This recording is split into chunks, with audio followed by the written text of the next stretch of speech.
My true story, from Pennsylvania. My son said, "You'll be fine in the garage for a while." I slept there for 2 nights. On the third, I handed him the eviction notice. My daughter-in-law barked across the kitchen table, her voice slicing through the quiet of the morning. "Listen, old hag, in the house, you're suffocating us. The garage is the only way this family can breathe. Think of it as a test of endurance. If you survive the winter out there, we might reconsider." My daughter-in-law slammed her coffee cup down so hard it rattled the saucer. I sat there, my hands folded in my lap, feeling every inch of my 75 years, waiting in the silence I dared not break.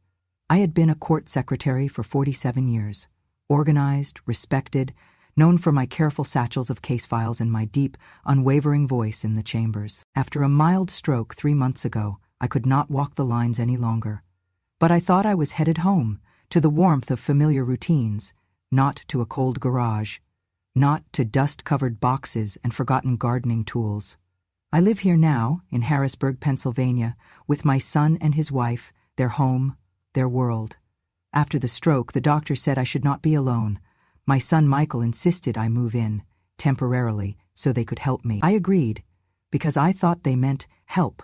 Help with my groceries, help with my appointments, help keeping watch over my medications. I did not imagine I would soon become a burden to sweep out of sight. The morning after my first night in the garage, I woke to a floor covered in sawdust. My bed, a simple folding cot with a threadbare blanket.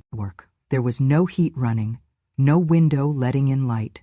A single flashlight hung from the wall. I lay staring at the ceiling beams, counting their cracks and the way the paint bubbled. I found myself missing courtrooms. I missed the echoplex of voices and the steady tap of typing. I missed the crisp smell of paperwork. Later that morning, my son poked his head out. "You okay, Mom?" he asked, half concerned, half unwilling. He wore sweats rumpled, just like his wife. I nodded. My voice felt like ash in my throat. He sighed. "We'll get you a space heater soon. Just need to check the breaker, okay?" "Okay," I managed. When he shut the door, I heard his wife's whisper, "If she freezes to death, we don't have to deal with power of attorney or property transfers." And then her voice rose, "It is better than dealing with this every single day." I stayed still, pretending to sleep. My hands felt weak, but my mind was as sharp as ever.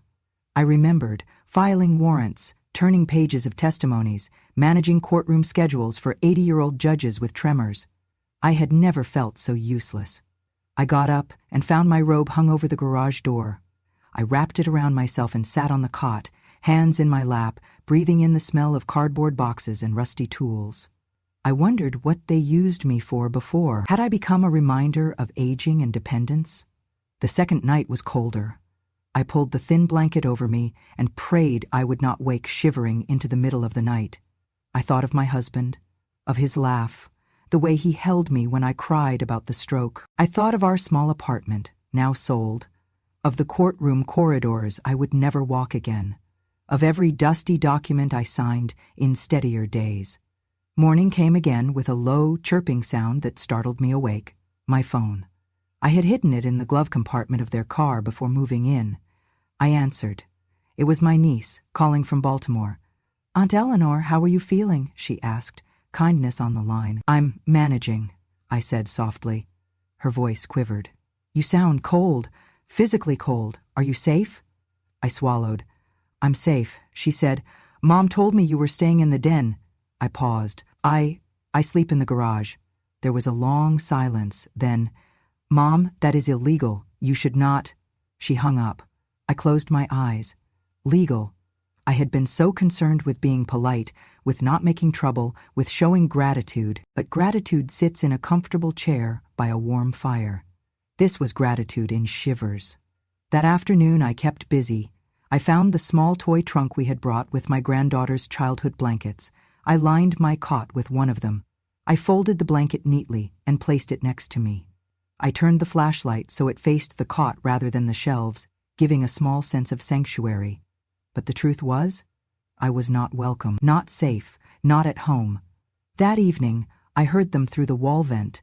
Michael's cringe of frustration burned through me. "I can't believe she's still alive," he said. "Are you hearing that?" his wife replied, softly but audibly.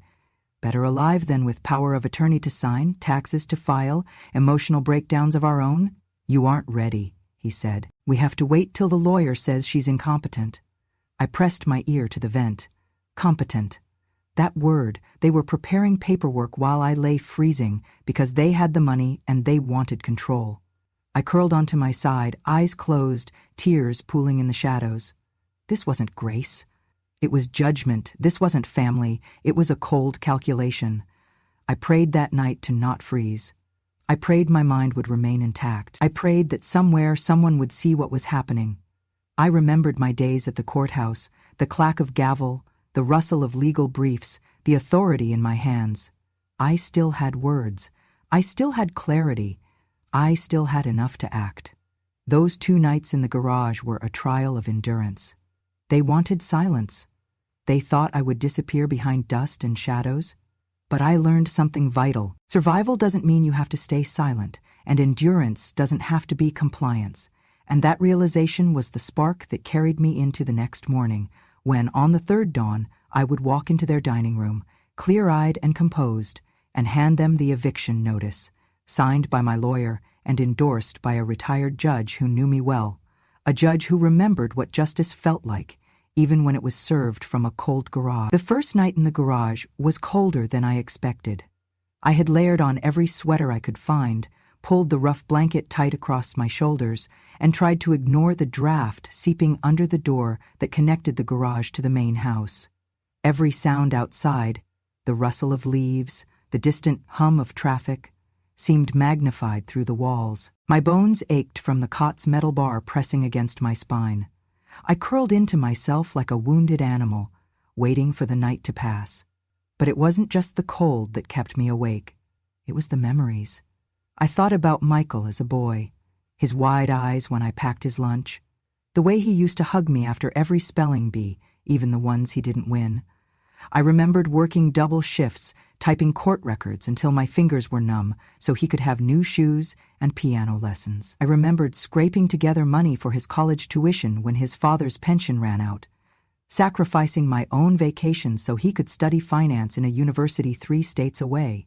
And now, here I was, shivering in his garage like a forgotten piece of furniture. The next morning I sat on the edge of the cot, my knees stiff, my breath visible in the air. I poured a little water from the thermos they'd left me, lukewarm, barely enough to soothe the tightness in my chest. There was a bowl of rice porridge on a tray beside it. Cold, no spoon. I used a plastic fork from my purse. I waited until I heard them leave before I slipped out the side door and walked slowly to the mailbox, just to move my legs. My joints screamed, but I kept my back straight. That afternoon, through the small cracked window near the top of the garage door, I watched them return, with friends. They carried grocery bags full of wine, chips, party platters. Laughter echoed through the driveway. It was a birthday. I had forgotten. Michael's wife turned 42 that day. From the garage I watched them gather in the living room. Through the curtain gap I saw them pop champagne. Someone brought out a cake. A banner was taped across the wall. "Happy birthday, Rachel," it read in gold. No one came to the garage to check on me. No one brought me a slice. That night, I coughed until my throat stung. I tried not to make noise. I wiped the blood with my sleeve, then tucked the cloth under the mattress so no one would see. I did not knock. They had made it clear. I was not to interrupt their family life. Around midnight, I heard footsteps on the back porch. The walls in the garage were thin near the water heater. I pressed my ear to the spot and held my breath. It was Michael, talking to someone on the phone. His voice was low but sharp. "She's still here, yeah. I thought she'd last 2 days, tops." Pause. "No, we can't move forward until we have proof she's not competent. The lawyer said once we get 2 more medical reviews we can apply for full guardianship." Another pause.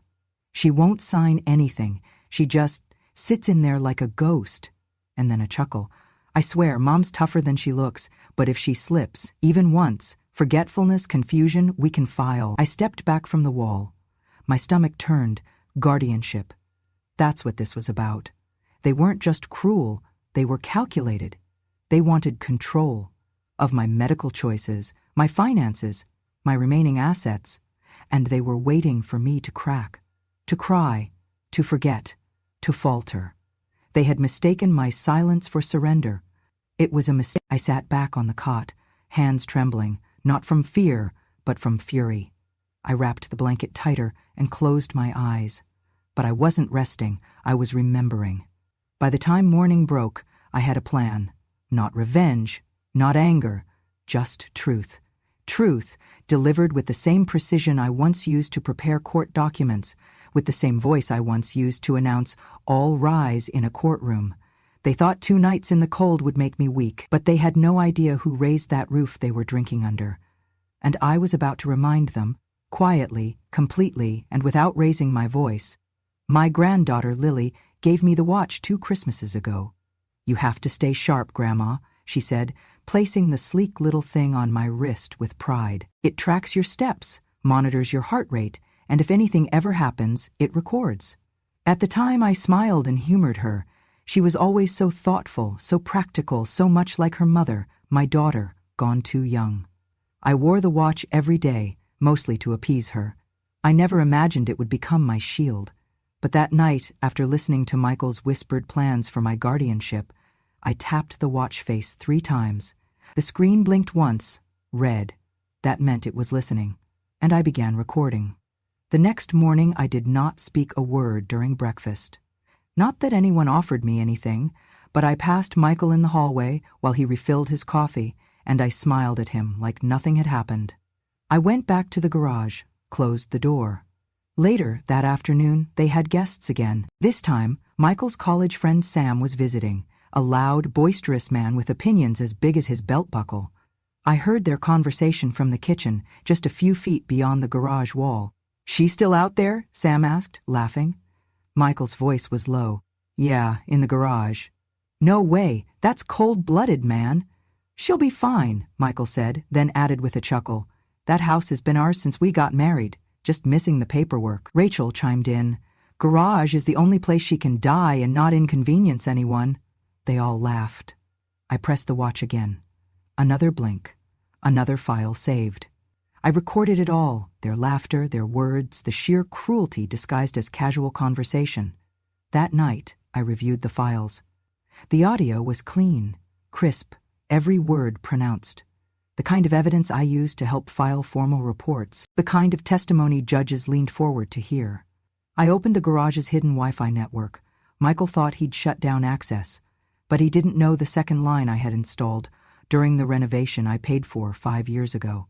I used my old tablet, still tucked inside my suitcase, to transfer the audio and video clips. And then I sent them. To my lawyer. To someone I had not spoken to in nearly a decade. Her name was Frances. We had worked side by side for over 20 years. She was once the lead clerk in the family court division, known for her encyclopedic memory and zero tolerance for abuse. When I retired, she brought me a yellow rose and said, "If you ever need me, truly need me, you call." That night, I called. Frances answered on the first ring. "I was wondering when you'd finally stop being polite," she said. "I have something," I replied. "I figured you would." I emailed her the files. 5 minutes later, she texted, "Got them, you're not alone. Sit tight, this is going to move fast." And just like that, the temperature in the garage felt a little less bitter, because justice had heard me, and it was getting dressed. I waited until the house was asleep. It was past midnight when I slipped my coat over my shoulders and sat near the garage's side door, the one that gave me just enough signal to make a call. I held the phone close to my chest as it rang. My hands trembled, not from fear, but from the weight of what I was about to do. When he answered, his voice was exactly as I remembered it, measured, steady, low. "Eleanor?" he said. "Yes, Judge Benton," I replied. "I hope I didn't wake you." "I've been waiting for this call for years." He meant it. I could hear it in the sigh that followed. "Tell me what happened." I told him everything. Quietly, slowly, without dramatics. Just the facts, like I had done 1,000 times in his courtroom. The garage, the freezing nights, the conversations I had recorded, the plan for guardianship, their voices calling me a burden, their laughter over my death. "I have the files," I said. "Audio, video, dates, faces, you will hear everything." There was a pause, then he said, "I told you once, if you were ever betrayed, you call me first." "I remember," I whispered. And I told you why, he continued, because no one remembers the sharpest woman in the room until it's her word against theirs, and when it is, they lose. My throat tightened. Can you help me? I'm a retired judge, he said, but I still have friends. Good ones, and I know which doors to knock on. That night we built a plan, layer by layer, like the legal strategies we use to prepare for cases with no mercy and high stakes. He connected me with a clerk who worked for the Court of Common Pleas. By 3:00 IE, I had submitted the petition through a secure channel. Francis, my lawyer, had already drafted it. We filed for a temporary restraining order against Michael and Rachel, citing elder abuse, financial coercion, and unlawful living conditions. We included a motion for asset freeze, citing the danger of immediate misappropriation. I didn't sleep that night. I didn't lie down. I sat on the edge of my cot, my robe pulled tight, my eyes fixed on the shadows dancing across the garage wall. At 7:13 a.m., my phone buzzed. Order granted. Emergency injunction approved. Enforcement within 12 hours. 12 hours. That was all I needed. By 9:00 a.m., Francis had already contacted a court-appointed officer and local law enforcement. My name was cleared from dependent status in any medical evaluation Michael had submitted. A forensic auditor was assigned to review the financial activity on my accounts. At noon, while Rachel scrolled on her phone and Michael brewed coffee, I walked out of the garage and into the kitchen, holding a sealed envelope. Michael turned. "Mom, you okay?" I set the envelope on the table, slid it across the surface with 2 fingers, and said, "Effective immediately, you are both prohibited from contacting, communicating with, or financially managing any aspect of my estate." He laughed, thinking it was a joke. Then Francis walked in behind me, followed by an officer with a clipboard and a badge. "Michael Harper," the officer said, "you've been served." Rachel dropped her mug. It shattered. "What is this?" she cried. "Restraining order," Francis answered, "and notice of financial investigation." Michael paled. "You can't be serious." I met his eyes. "You put me in a garage to die. You laughed about it.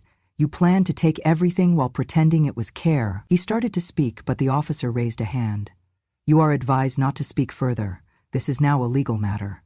And just like that, the house I helped pay for was no longer theirs to manipulate. The woman they tried to bury had returned, carrying proof, protected by the very system I once served. And this time, the gavel was in my hand. On the morning of the 3rd day, I did not shake. I had not slept much the night before, not from fear, but from a readiness so sharp it kept me alert, like I was back at the court steps at 6:45 a.m., reviewing case files in the biting winter wind with a black coffee in hand. The kind of readiness that comes not from rage, but from clarity. Cold, legal, procedural clarity.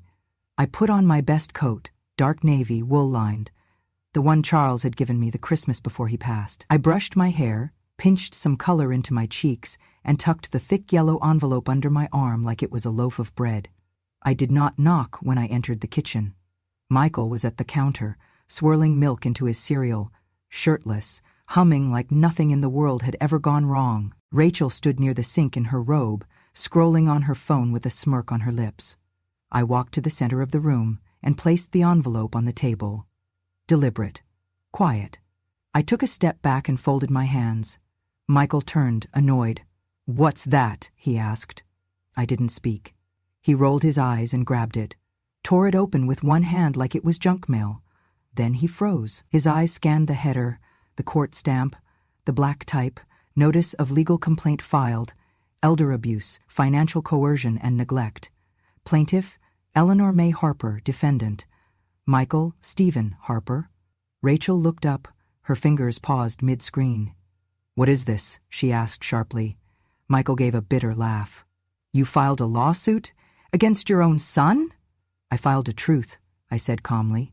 "You made the garage my home. You made your ambition more important than my well-being, and now I've made the law my witness."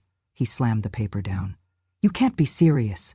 "I am," I said, "and so is the judge who signed the order." "This is garbage," he snapped. "It won't hold." Rachel grabbed the packet. Her eyes widened. "Michael, there's an emergency order in here, a 30-day restraining order. Effective immediately," I said. He turned to me, voice rising. "You are my mother, and you are my plaintiff," I replied. He crumpled the document in his hand, fists trembling. "You think this scares me? You think I'll let you do this? I'll call the lawyer." At that moment, the doorbell rang. None of us moved. Then the knock came, hard, 3 times. I stayed where I was as Michael stomped to the door and yanked it open. 2 officers stood on the porch, one holding a clipboard. "Michael Harper?"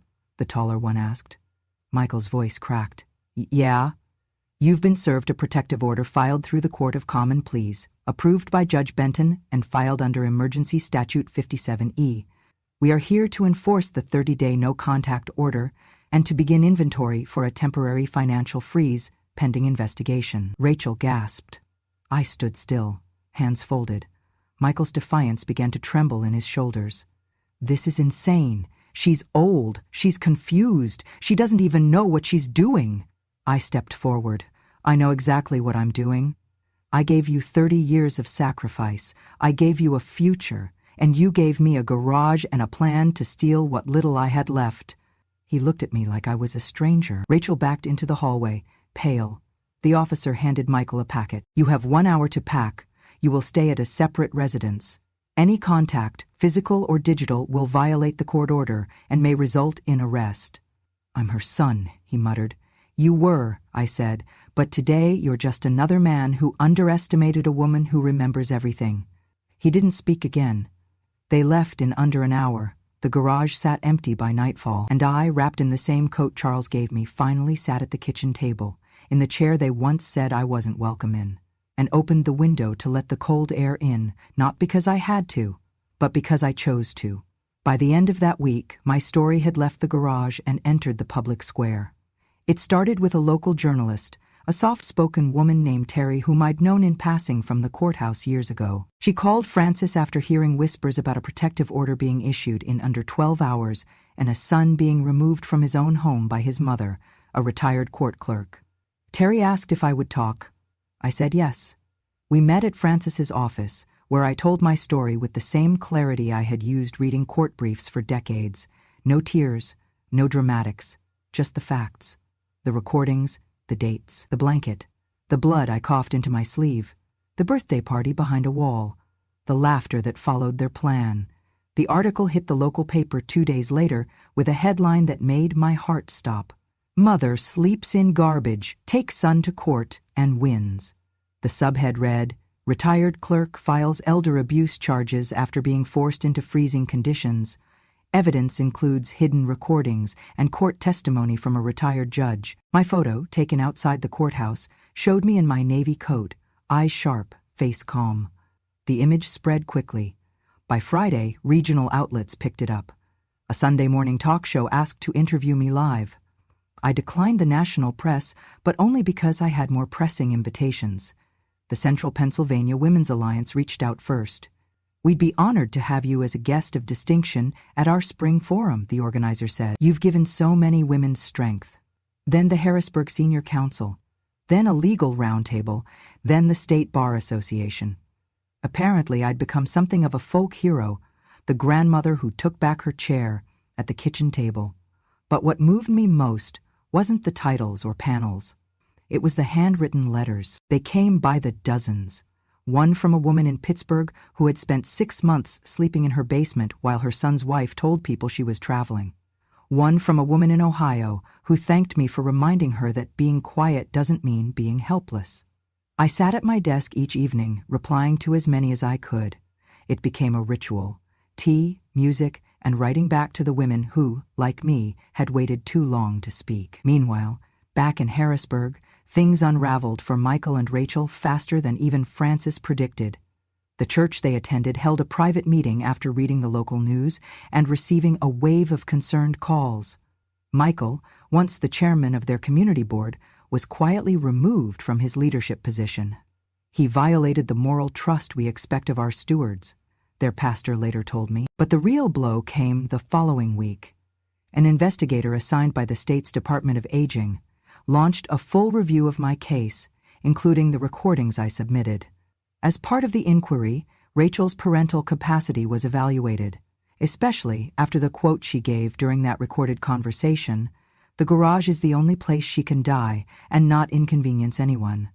That line appeared in nearly every news story. She argued it was taken out of context, but context didn't save her. The court issued a temporary suspension of her custodial rights to her daughter, my granddaughter.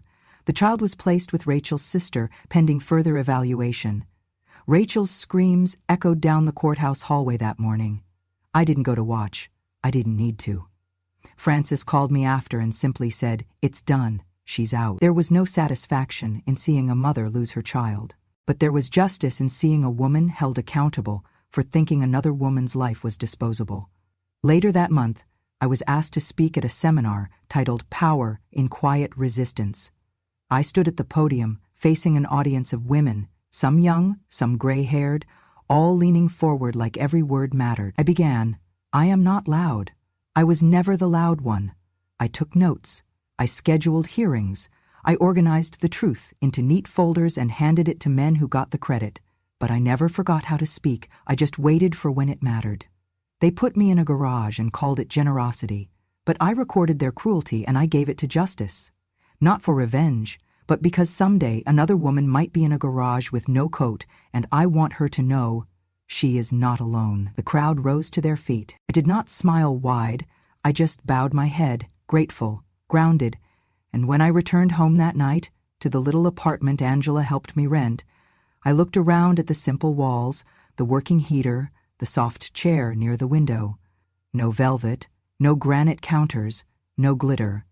Just peace. And power. The kind that does not scream, the kind that never forgets. I now live in a second-floor apartment in a quiet neighborhood on the edge of Mechanicsburg, just 20 minutes from the courthouse I once served, and a world away from the garage I was left to freeze in. It is not grand, just 2 rooms, a small kitchen, a cozy chair by the window, but it is mine, and I did not find it alone.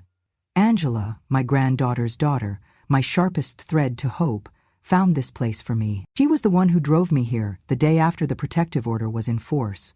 She brought my suitcase, unpacked my clothes, arranged my few keepsakes on the bookshelf.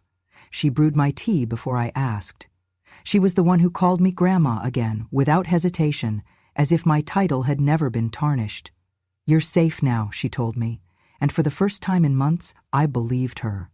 Angela comes by 3 nights a week after her nursing shifts. We make soup, we play dominoes, and sometimes we sit in silence.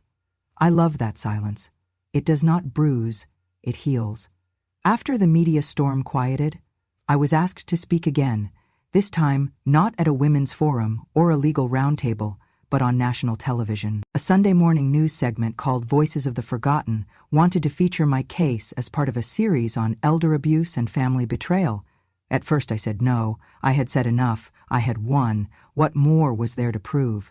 But then Angela looked at me and said, "Grandma, someone out there is still sleeping in a garage, someone who doesn't have a lawyer, or a judge, or a recording. But maybe they'll hear you." So I said yes. The set was sterile and bright, the lights hot. The anchor, polished and charming, held my hand during the sound check. I wore my best navy blue blouse, my hair pinned back. The microphone clipped to my collar felt like a weight, but I sat tall. When they rolled cameras, I began like this. "I am not here to cry. I already did that. I am here to remember, because memory, when protected, becomes evidence." I told them the whole story, the stroke, the garage, the whisper behind the wall. I spoke slowly, not because I was old, but because I wanted every word to land like a footstep across ice. Then I paused, and I said, "I do not hate my son. I mourn him. I mourn who he used to be, but I do not want him punished. I want people like him prevented." The segment aired 2 days later. The station received over 4,000 emails. Some offered support. Some offered donations to elder abuse shelters. Some simply said, "I believe you, and now I believe myself." After that, I began volunteering with the Pennsylvania Elder Support Network, consulting on cases where others, mostly women, were unsure if what they were experiencing was enough to speak up about. And I told them this: if you have to ask whether something is abuse, it probably is. I do not consider myself a warrior. I do not like war. But I do believe in defense, in holding a line, in saying, "Not this time." because sometimes the strongest thing a woman can do is not scream, but endure. Remember. And finally, tell. The house is still there, sitting quiet on a tree-lined street in Harrisburg, the one with the blue shutters and the lopsided mailbox I always meant to fix. But now it is no longer their fortress, no longer the backdrop of my humiliation. It is mine again. After the investigation concluded and the courts ruled in my favor, I regained full legal ownership of the property.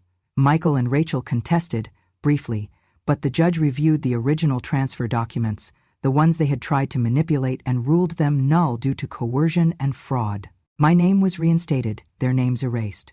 I did not move back in. Instead, I put the house up for rent, not to strangers, but to a young couple with a disabled parent of their own. I met them personally. I saw the way they pushed their mother's wheelchair up the ramp. I heard how gently they spoke to her, how they asked about her comfort before their own. I knew they were the right tenants.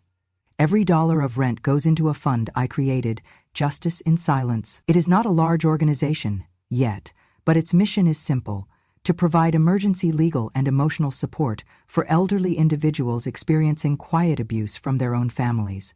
Not the kind that leaves bruises, the kind that leaves someone sleeping in a garage with no one to notice.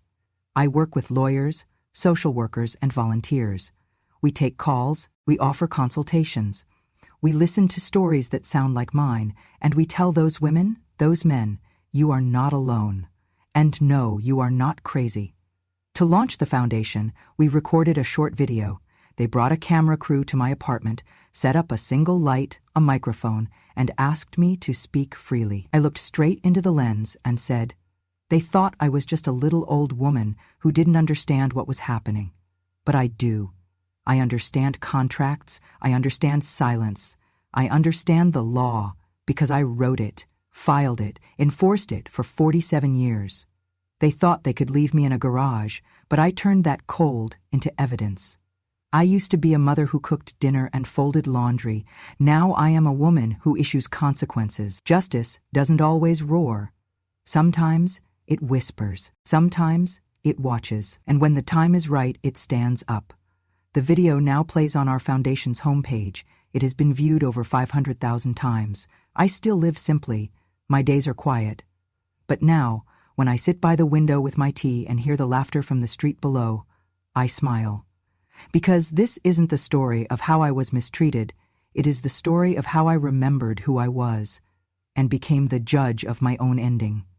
After everything, after the restraining orders, the interviews, the foundation launches, I began writing letters. Not to lawyers, not to reporters, to them. To Michael, to Rachel, and most of all, to my granddaughter. I had no illusions. I did not write out of sentiment. I wrote because there were things that needed to be said, clearly, calmly, permanently. The letter to Michael was 3 pages long, typed, signed, delivered by certified mail. I began it simply. You stopped calling me Mom long before the garage. I reminded him of the summer I worked overtime to buy his first suit for debate team, of how I learned to drive again at age 60, just to take him to his college interviews when his father was in the hospital. I reminded him that I never once asked him for repayment, only for respect. Then I wrote, when you placed me in the garage, you did not just fail as a son. You failed as a man entrusted with memory. You forgot who held your fevered body through nights of croup and despair, and that forgetting, more than the cruelty, is what condemned you. I ended the letter, without hate, but without forgiveness. You may repair your life, but not through my silence.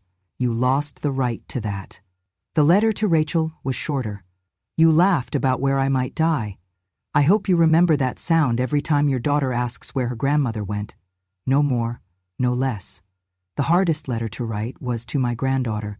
She was only 12 when it happened, young enough to be shielded, old enough to notice things not spoken. She had slipped a folded card under the garage door the second night. I still have it. I'm sorry if I was mean. I love you. Maddie. I did not answer then. But now, from my little desk by the window, I wrote, Maddie, you did nothing wrong. The silence between us was not your fault. Sometimes adults hide their shame by calling it protection. But you are old enough to know that loving someone means asking questions, and I hope one day, when you are ready, you'll ask me everything. I will tell you the truth, and I will never make you feel small for seeking it. I signed it simply, with love, always and unshakably, Grandma. I mailed it. I do not know if it will be answered, but I needed her to know I had not disappeared.